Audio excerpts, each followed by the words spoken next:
This is College Football Game Night. Good evening and welcome into the studio for College Football Game Night. I'm Olivia Cleary. Week 14 wraps up the final week of the regular season, and with the college football playoff approaching, so many games across the country carried major postseason implications. It's rivalry week, emotions are high, and teams are fighting to keep their seasons alive. And one of those rivalry matchups tonight, the Oregon Ducks taking on the Washington Huskies in a game that could reshape the playoff picture yet again. A loss could seriously damage Oregon's playoff hopes depending on how the committee stacks the final rankings, but a win would essentially punch their ticket into the CFP.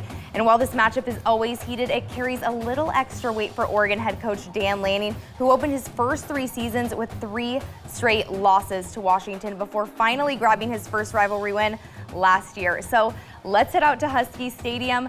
First Husky drive, Williams rolling and trying to escape the pocket, and he's sacked by Tatum Tuioti. But the Ducks just can't find the end zone quite yet. And Atticus Sappington coming up clutch yet again and giving the Ducks a 3-0 lead in Seattle.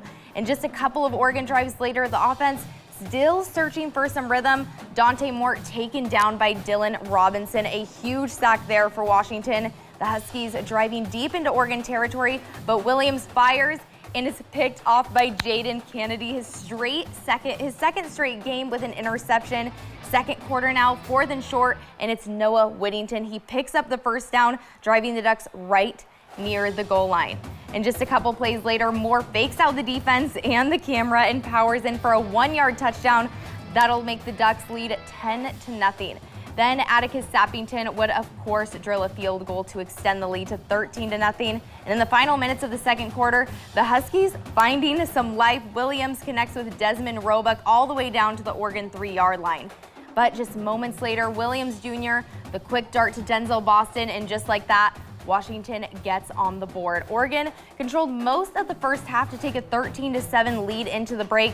Dante Moore steady again, 10 of 16 for 111 yards, plus the 1-yard rushing score after that takeaway by Jaden Kennedy. The Ducks also own the passing battle, outgaining Washington 111-65. And the defense made its mark with sacks from Tatum Tuioti and Nasir Wyatt. The one late swing came when Washington picked up 5 first downs on that final drive and punched in a touchdown with 10 seconds left to make this one a 1-score game. So now let's head to the second half. Can the Ducks hold on to their lead, or will the Huskies come back to pull off the upset? Third quarter, Dante Moore on third down, checks it to Jordan Davidson, but he'll go down just short of the first down. But how about Atticus Sappington? That's his 3rd field goal of the day. He's just automatic at this point. And if one wasn't enough for you, how about another? Sappington from 51 yards out. That's a new career long. Oregon continues to dominate. Huskies in desperation mode now, going for it all on 4th and goal. Williams Jr. to the corner pocket. Denzel Boston, his 2nd time finding the end zone, and Washington pulls within just 1 touchdown. But on the next drive, Moore over the middle to Benson, and no one's bringing him down. The Florida State transfer goes 64 yards to the opposite end zone, dodging Huskies left and right, and the Ducks lead 26-14. The Huskies need a miracle now to get back into this one. Williams Jr. heaves it up, and it's picked off by Dylan Thieneman. What a grab. That'll put the nail in the coffin, and Oregon takes this one 26-14. Competitive game. I think, again, really credit to Washington. They didn't make it easy. This environment is really good. I thought our players handled the chaos extremely well. Defensively, we played well. Offensively, we made some big plays down the stretch. Obviously, that pass to Benson was huge. And altogether, the sideline was incredible. The focus that these guys had. Just a really fun group. And the great part is we're not done playing yet. So excited for that next opportunity. Yeah, we got good players.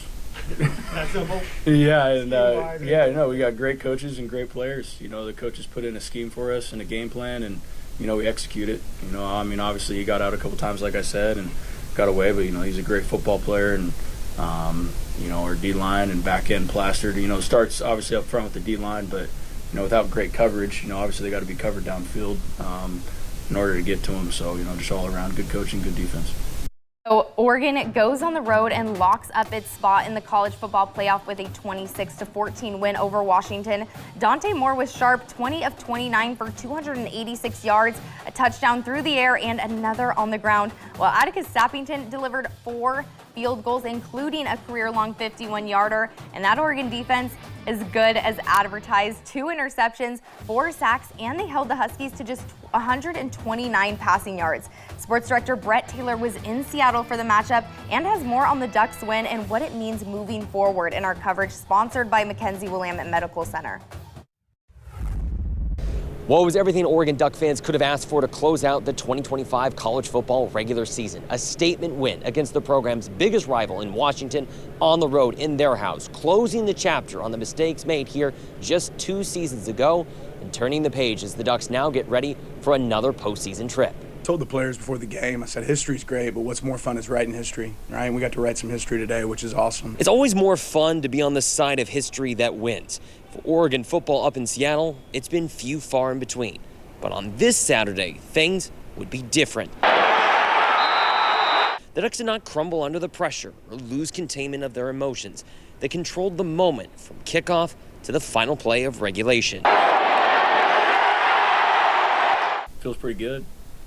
It's stuff you dream about, season on the line, coming up here, UW, and to, end in that fashion.